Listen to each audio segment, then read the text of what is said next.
Let us move on to our next questioner at the microphone over there. Mr. Edelman. Welcome to America, Mr. Mandela. I'm Ken Edelman.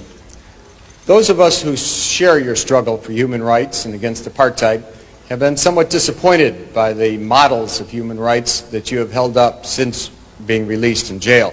You've met over the last 6 months 3 times with Yasser Arafat, who you have praised. You have told Gaddafi that you share the view and applaud him on his record of human rights and his drive for freedom and peace around the world.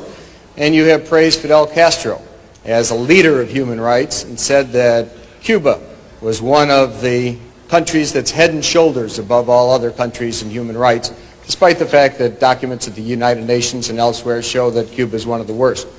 I was just wondering, are these your models of leaders of human rights? And if so, would you want a Gaddafi or an Arafat or a Castro to be a future president of South Africa? One of the mistakes which some political analysts make is to think that their enemies should be our enemies.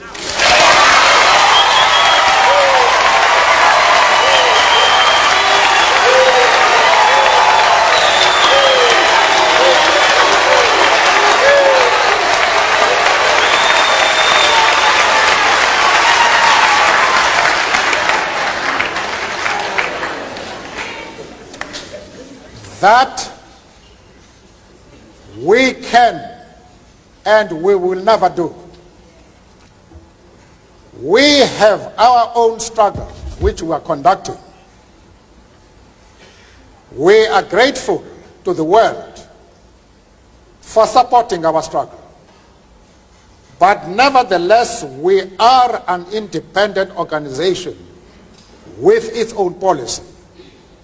And the attitude of every country towards, our attitude towards any country is determined by the attitude of that country to our struggle.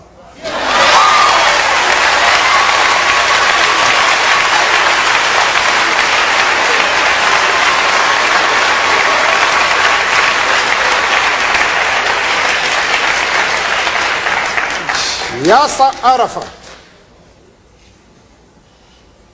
Colonel Gaddafi,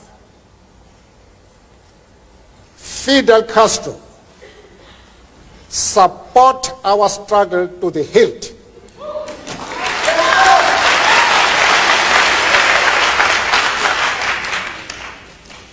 There is no reason whatsoever why we should have any hesitation about hailing their commitment to human rights as they are being demanded in South Africa.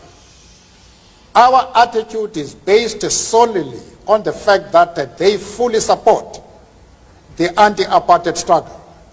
They do not support it only in rhetoric. They are placing resources at our disposal for us to win the struggle.